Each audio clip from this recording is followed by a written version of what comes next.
ನಮಸ್ಕಾರ, ಇದು ಕೆಜಿಎಫ್ ಟಿವಿನ ಸುದ್ದಿಗಳು. This is KGF professional online news channel. ನಮ್ಮ ಚಾನೆಲ್ಗೆ ಮೋರ್ ದೆನ್ 7,000 ಸಬ್ಸ್ಕ್ರೈಬ್ ಬಂದಿದೆ. ಇದು ಕೆಜಿಎಫ್ ಅಲ್ಲಿ first news channel with a new milestone. ಯಾರ್ಯಾರು ಸಬ್ಸ್ಕ್ರೈಬ್ ಮಾಡಿದ್ನೋ ಇವತ್ತೇ ಸಬ್ಸ್ಕ್ರೈಬ್ ಮಾಡ್ಕೊಳ್ಳಿ, ನಮ್ಮ ನ್ಯೂಸ್ ಅಪ್ಡೇಟ್ ಆಗಿರಿ. ಫೇಸ್ಬುಕ್, ವಾಟ್ಸ್ಆಪ್ ಹಾಗೂ ಟ್ವಿಟರ್ ಅಲ್ಲಿ ನಮ್ಮನ್ನ ಫಾಲೋ ಮಾಡಬೇಕಂದ್ರೆ ಲಿಂಕ್ ಡಿಸ್ಕ್ರಿಪ್ಷನ್ ಅಲ್ಲಿ ಇದೆ. ಇವತ್ತಿನ ಸುದ್ದಿ.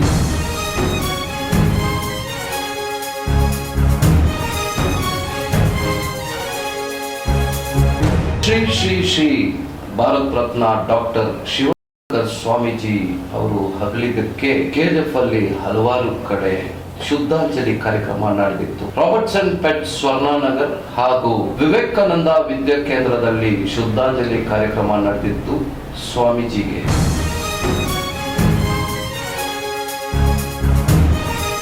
ಸಿಟಿ ಮುನ್ಸಿಪಲ್ ಆಫೀಸ್ ಮುಂದೆ ಇರುವ ಲೇಟ್ ಡಾಕ್ಟರ್ ಎಂ ಭಕ್ತವಚಲಂ ಅವರ ಪೇಂಟಿಂಗ್ ಪೋರ್ಟ್ರೇಟ್ಗೆ ಪೇಂಟ್ ಹೊಡೆದಿದ್ದಾರೆ ಅಂತ ಬೆಳಗ್ಗೆ 6 ಗಂಟೆಯಿಂದಾನೇ ಜೆಡಿಎಸ್ ನ ಲೀಡರ್ಸ್ ಹಾಗೂ ಎಂ ಭಕ್ತವಚಲಂ ಅವರ ಫಾಲೋವರ್ಸ್ ಎಲ್ಲ ಸೇರಿ ಪ್ರೊಟೆಸ್ಟ್ ಮಾಡಿದ್ರು. ಸಿಎಂಸಿ ನ ಕಮಿಷನರ್ ಶ್ರೀಕಾಂತ್ ಹಾಗೂ sub inspector of police Harish ಅವರ ಹತ್ರ ಕಂಪ್ಲೇಂಟ್ ಅನ್ನು ನೀಡಿದ್ರು ಕಾರ್ತಿಕ್ ಭಕ್ತವಚಲಂ ಅವರು.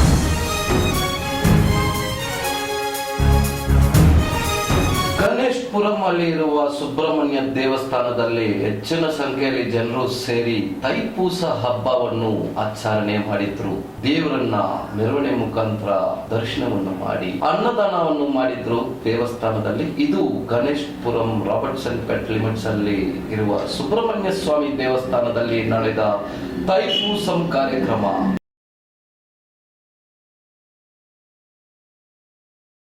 ಪಲಮ್ನೇರಲ್ಲಿ ನಡೆದ ಸಂಕ್ರಾಂತಿ ಹಬ್ಬಕ್ಕೆ ಕಬಡ್ಡಿ ಟೂರ್ನಮೆಂಟ್. ಈ ಟೂರ್ನಮೆಂಟ್ ಅಲ್ಲಿ ಕೋಲಾರ ಜಿಲ್ಲೆ ಸೇರಿದವರು ಗೆದ್ದು ಬಂದಿದ್ದಾರೆ.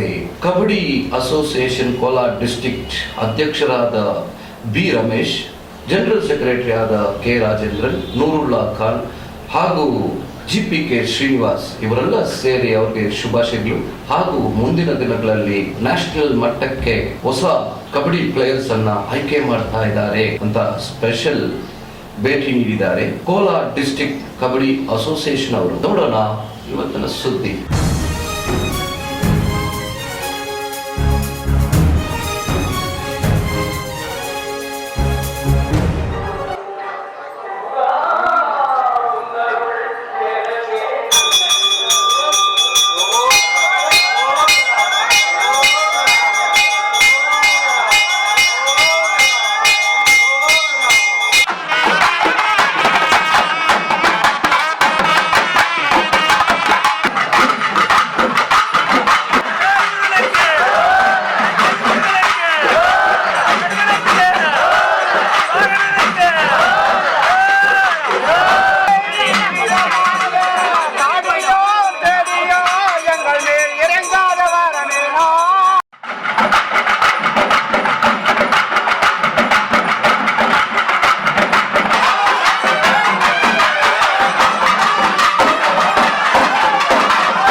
ಬೆಳಗ್ಗೆ ರಮೇಶ್ ಅವ್ರು ಬಂದು ನನಗೆ ಹೇಳಿದ್ರು 5:30 ನಾನು ಅಟೆಂಡೆನ್ಸ್ ತೊಗೊಂಡು ಸಿದ್ಧಗಂಗಾ ಶ್ರೀಗಳಿಗೆ ಒಂದು ಆತ್ಮಿಕ ಶಾಂತಿ ಕೋರಿ ನಾವೆಲ್ಲ ನೌಕರು ಇದು ಮಾಡ್ತಾ ಇದ್ದಾಗ ರಮೇಶ್ ಅವ್ರು ಬಂದು ಸರ್ ಇದು ದೊಡ್ಡವ್ರ ಫೋಟೋಗೆ ಈ ಥರ ಮಾಡಿದನು. ನನಗೊಂಥರ ಆಘಾತ ಆಯಿತು.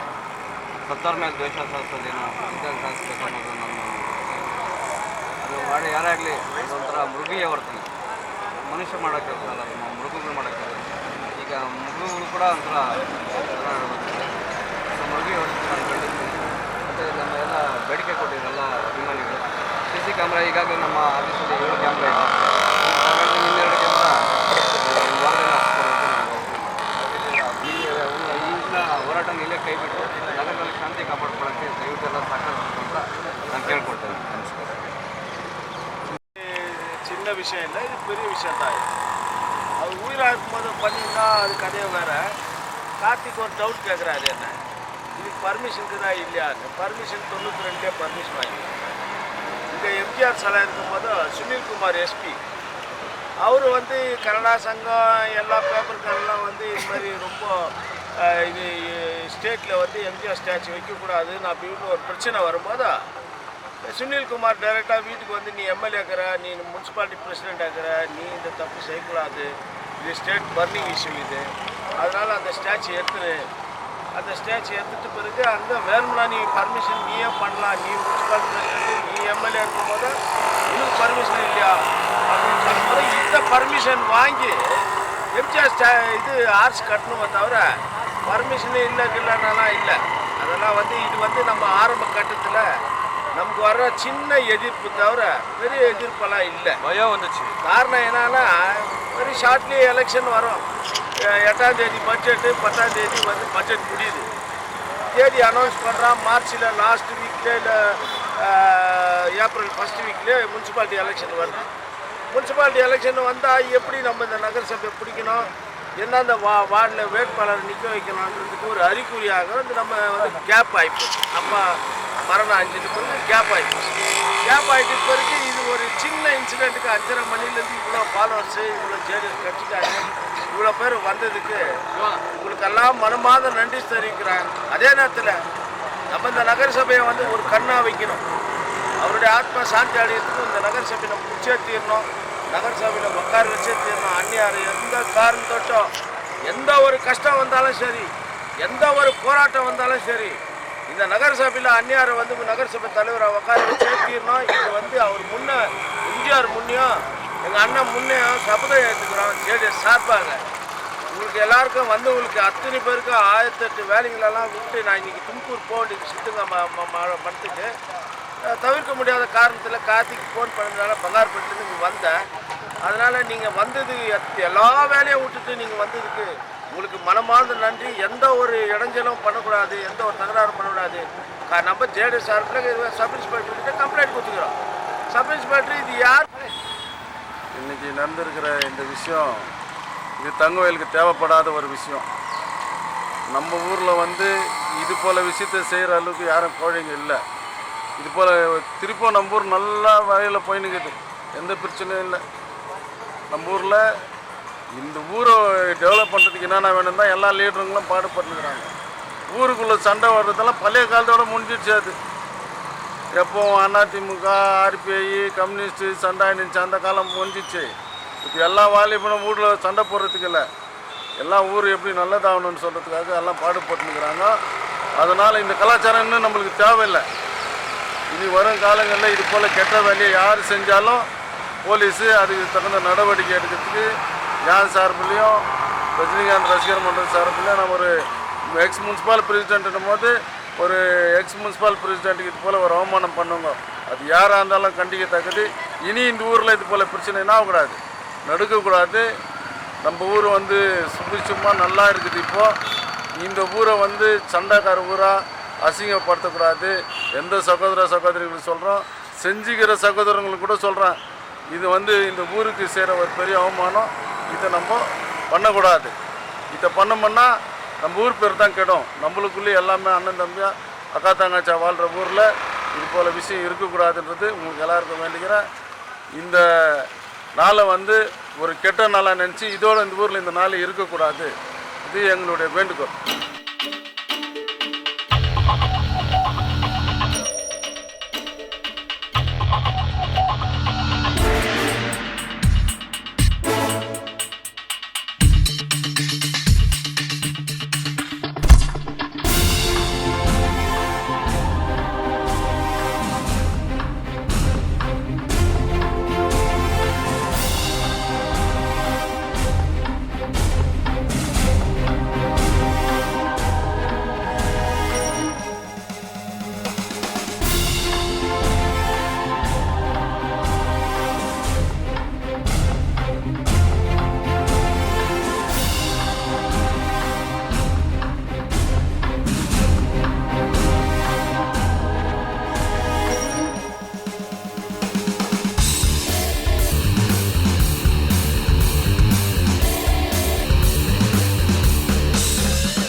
ಧರ್ಮಸ್ಥಿರರಾಗಿದ್ದಾರೆ, ಲಿಂಗೈಕ್ಯರಾಗಿದ್ದಾರೆ. ಅವರು ಇನ್ನ ನಮ್ಮನ್ನು ಅಲ್ಲಿ ಪರಮಾತ್ಮನಿಗೆ ದಾಟಿಸಿದ್ದಾರೆ. ಸಾವಿರಾರು ಲಕ್ಷಾಂತರ ಸಾವಿರ ತಪ್ಪಾಗುತ್ತೆ 111 ವರ್ಷ ಅವರು ತಮ್ಮ 23-29 ತಮ್ಮ ಕಾಯಕ ಶುರು ಮಾಡಿದ್ರು. ಇದುವರೆಗೂ ಲಕ್ಷಾಂತರ ವಿದ್ಯಾರ್ಥಿಗಳನ್ನ ಈ ಸಮಾಜಕ್ಕೆ ವಿದ್ಯಾಭ್ಯಾಸ, ಅನ್ನದಾಸೋಹ ಮತ್ತೆ ಉಳ್ಕೊಳ್ಳುವಂತ ವ್ಯವಸ್ಥೆ ಕೂಡ ಮಾಡಿ 3 ದಾಸೋಹಗಳನ್ನು ಕೊಟ್ಟು ಸಮಾಜದ ಒಂದು ಕೀರ್ತಿಗೆ, ಸಮಾಜದ ಒಂದು ಉನ್ನತಿಗೆ ಅವರು ತಮ್ಮ ಸರ್ವಸ್ವವನ್ನು ಜೀವನವನ್ನು ಧಾರೆ ಎರೆದಿದ್ದಾರೆ. ಅಂಥವ್ರನ್ನ ಈ ದಿನ ನಾವು ನೆನೆಸ್ಕೊಳ್ಳೋಕ್ಕೋಸ್ಕರ ವಿಶ್ವ ಹಿಂದೂ ಪರಿಷತ್ KGF ಮತ್ತು ಸ್ವಾಮೀಜಿಗಳ ಅನುಯಾಯಿಗಳು KGF ನಲ್ಲಿ ಸೇರ್ಕೊಂಡ್ಬಿಟ್ಟು ಅವರಿಗೆ ಈ ದಿನ ಒಂದು ಶ್ರದ್ಧಾಂಜಲಿ ಕಾರ್ಯಕ್ರಮವನ್ನ ನಾವು ಮಾಡ್ತಾ ಇದ್ದೀವಿ. ಭಗವಂತ ಅವ್ರಿಗೆ ಆತ್ಮಕ್ಕೆ ಶಾಂತಿ ಕೊಟ್ಟು ಸ್ಥಿರಸಾಯಿಯಾಗಿ ಅವನು ಲಿಂಗೈಕ್ಯರಾಗಿ ಅವರು ಆಗಬೇಕು. ಈ ಸಮಾಜಕ್ಕೆ, ಈ ದೇಶಕ್ಕೆ ಅವ್ರ ಕಡೆಯಿಂದ ಸ್ಫೂರ್ತಿಯಾಗಿ ನಿರಂತರವಾಗಿ ಈ ಸೇವೆ ನಡೀತಾ ಇರಬೇಕು ಅನ್ನೋ ದೃಷ್ಟಿಯಿಂದ ನಾವು ಭಗವಂತನಲ್ಲಿ ಕೇಳ್ಕೊಂಡು ಇಡೀ ಸಮಾಜದವರು KGFನ ಇಡೀ ಸಮಾಜದವರು ಸೇರಿಬಿಟ್ಟು ಅವ್ರಿಗೆ ನಾವು ಆತ್ಮಶಾಂತಿಯನ್ನು ಕೋರಿ ಈ ದಿನ ಕಾರ್ಯಕ್ರಮವನ್ನು ನಾವು ಮಾಡ್ತಾ ಇದ್ದೀವಿ.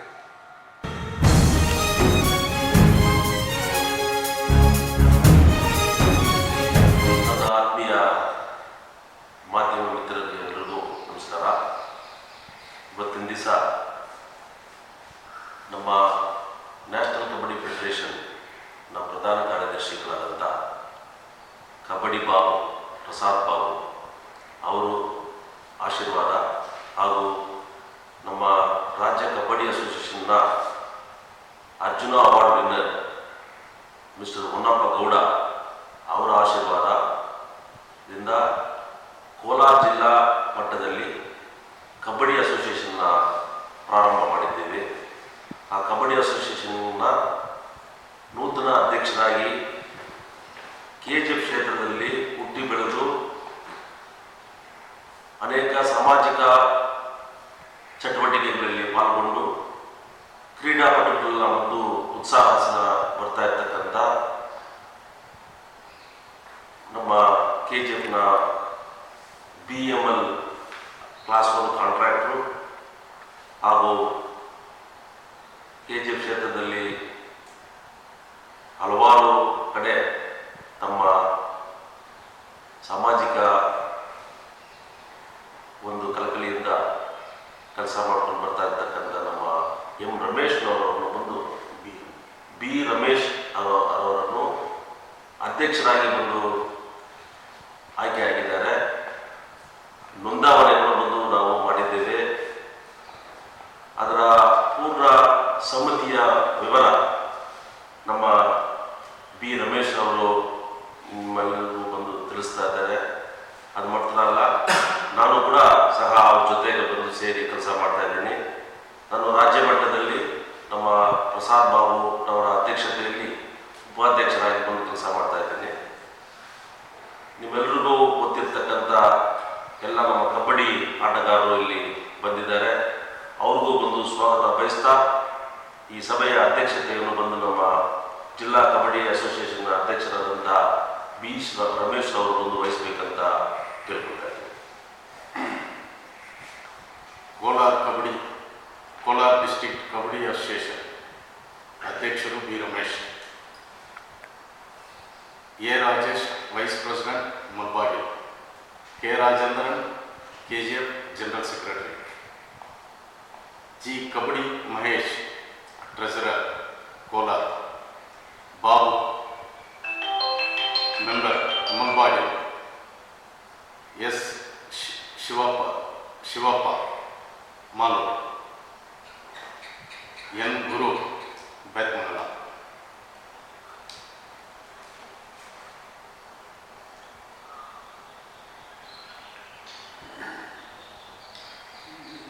ಚಿತ್ತೂರು ಡಿಸ್ಟಿಕ್ಗೆ ಹೋಗ್ಬಿಟ್ಟು ನಮ್ಮ ಹುಡುಗರು ಇದು ಸಂಕ್ರಾಂತಿ ಫೆಸ್ಟಿವಲ್ ಟ್ರಾಫಿನ ಬಂದು ಹೋಗ್ಕೊಂಡು ಬಂದಿರೋದು. ಆ ಟ್ರಾಫಿನ ಹಿಡಿದಿದ್ದಾರೆ ಕೈಯಲ್ಲಿ. ಅದು ಕ್ಯಾಪ್ಟನ್ಶಿಪ್ ಅದೆಲ್ಲ ಸ್ವಲ್ಪ ಡೀಟೇಲ್ಸ್ ಯಾರಾದ್ರು ಆಟಗಾರರು ಬಂದಿದ್ದಾರೆ ಅನ್ನೋದು ಕೂಡ ತಿಳಿಸ್ಬಿಡಿ. Palamaner Chittoor district Sankranti festival trophy. Kabaddi Mahesh captain. J Harish, J Girish, Subrahmanya, Chandrashekar, Chalapathi, Somareddy, Guru, Suryakumar, M Harish, Surendra ಎಲ್ಲರೂ ಸೇರಿ ಆಂಧ್ರ ಪ್ರದೇಶದಿಂದ ಈ ಕಪ್ಪನ್ನು ಗೆದ್ದು ಬಂದಿರುತ್ತಾರೆ. ನಮಗೆಲ್ಲ ಒಂದು ಹೆಮ್ಮೆಯ ಒಂದು ವಿಷಯವಾಗಿದೆ. ಕೋಲಾರ ಜಿಲ್ಲೆಯಲ್ಲಿ ಯಾವ ಮಟ್ಟ ಸರ್? ಯಾವ ಮಟ್ಟ? ಇದು ಚಿತ್ತೂರು ಡಿಸ್ಟ್ರಿಕ್ಟ್ ಮಟ್ಟದಲ್ಲಿ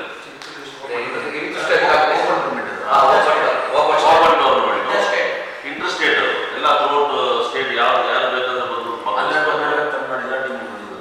ಅಂದಾಜಾಗಿ ಎಷ್ಟು ಟೀಮ್ ಬಂತು ಸರ್? 46 ಟೀಮ್. ಸರ್, ಮುಂದಿನ ಕಾಲದಲ್ಲಿ ನಿಮ್ಮ ಟೋಟಲ್ ಡಿಸ್ಟ್ರಿಕ್ಟ್ ತಂಡದಿಂದ ಏನು ಕಾರ್ಯಕ್ರಮ ಮಾಡಕ್ಕೆ, ಏನಾದರೂ ಟೂರ್ನಮೆಂಟ್ ಮಾಡಕ್ಕೆ ಪ್ಲಾನ್ ಮಾಡ್ತಾ ಇದ್ದೀರಾ KGF ಕ್ಷೇತ್ರದಲ್ಲಿ? ಯಾಕಂದ್ರೆ ಶಿವರಾತ್ರಿ ಅಂದ್ರೆ ಫೇಮಸ್ ಕಬಡ್ಡಿ ನೈಟ್ ಎಲ್ಲ ಕಬಡ್ಡಿ ಟೂರ್ನಮೆಂಟ್ ಇರುತ್ತೆ. ಅದಕ್ಕೆ ಏನಾದರೂ ಒಂದು ಪ್ಲಾನಿಂಗ್ ಮಾಡ್ತಾ ಇದ್ದೀರಾ? ಅದ್ರ ಬಗ್ಗೆ ನಾವು ಇನ್ನೂ ಒಂದು 2-3 ಡೇಸ್ನಲ್ಲಿ ನಮ್ಮ ರಾಜ್ಯ ಮಟ್ಟದ ಉನ್ನಪ್ಪ ಗೌಡ ಮತ್ತು ರಾಷ್ಟ್ರ ಮಟ್ಟದ ಪ್ರಸಾದ್ ಬಾಬು ಇದ್ದಾರೆ, ಅವ್ರ ಜೊತೆ ನಮ್ಮ ಜಿಲ್ಲಾಧ್ಯಕ್ಷರು ಬಂದು ಚರ್ಚೆ ಮಾಡಿಬಿಟ್ಟು ಶಿವರಾತ್ರಿಯನ್ನು ಮಾಡೋದಾ ಅಥವಾ ಬಂದು, ಯಾಕಂದರೆ ಇವಾಗ ಇತ್ತೀಚೆಗೆ ನಮಗೆ ಬಂದು ನ್ಯಾಷನಲ್ ಲೆವೆಲಲ್ಲಿ ಬಂದು ಎಲ್ಲ ರಾಜ್ಯದಲ್ಲಿ ನಾವು ಕಬಡ್ಡಿ ಪ್ಲೇಯರ್ಸ್ನ ಒಳ್ಳೆಯ ಆಟಗಾರರ ಸೆಲೆಕ್ಷನ್ ಪ್ರೋಸೆಸ್ ನಡೀತಾ ಇದೆ. ಸೊ ಬರೋ 24ನೇ ತಾರೀಕು ಬಂದು ನಮ್ಮ ಜಿಲ್ಲೆಯಿಂದ ಬಂದು ಬೆಂಗಳೂರಿಗೆ ಹೋಗ್ಬಿಟ್ಟು ಸೆಲೆಕ್ಷನ್ ಪ್ರೋಸೆಸ್ಸಲ್ಲಿ ಭಾಗವಹಿಸ್ತಾರೆ.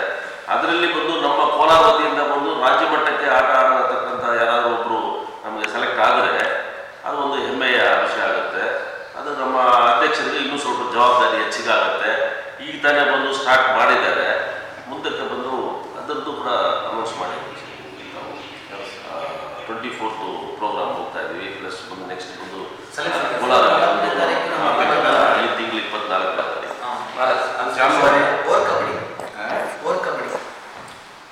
ಜಾನ್ವರಿ 24ನೇ ತಾರೀಕು state kabaddi players selection team, state kabaddi players selections ಇದೆ. NKP new kabaddi federation. ಏನಾದರೂ ವಯಸ್ಸು ಲಿಮಿಟ್ ಏನಾದರೂ ಇಟ್ಟಿದ್ದೀರಾ? ಜೂನಿಯರ್ ಸೀನಿಯರ್ ಯಾರಾದರೂ? ಎಲ್ಲ ಸೀನಿಯರ್ಸ್ ಇದು, ಸೀನಿಯರ್ ಸೆಲೆಕ್ಷನ್ ಅದು. ಇನ್ನು ಮುಂದೆ ನಮ್ಮ ಡಿಸ್ಟ್ರಿಕ್ಟಿಂದ ಯಾರು ಮುಂದೆ ಬಂದ್ರೂ, ಇಂಟ್ರೆಸ್ಟ್ ಇರೋರು ಬಂದ್ರೂ ಅವ್ರಿಗೆ ಉತ್ಸಾಹ ಇದನ್ನು ಮಾಡಿ ನಾವು ಎಂಕರೇಜ್ ಮಾಡಿ ಅವರನ್ನು ಏನು ಇದು ಬೇಕಿದ್ರೂ ಎಂಕರೇಜ್ ಮಾಡ್ತೀವಿ. ಸ್ನೇಹಿತರೆ, ಇಷ್ಟೊತ್ತು ನೀವು ನೋಡಿದ್ದಕ್ಕೆ VTVನ ಸುದ್ದಿಗಳು. ಮರಿದ್ರೆ ನಮ್ಮ ಚಾನಲ್ ಅನ್ನು ಸಬ್ಸ್ಕ್ರೈಬ್ ಮಾಡಿ. ಇದು KGFನ professional online news channel with more than 7,000 subscribers. ಮುಂದಿನ ಸುದ್ದಿಯಲ್ಲಿ ನೋಡೋಣ. ನಮಸ್ಕಾರ.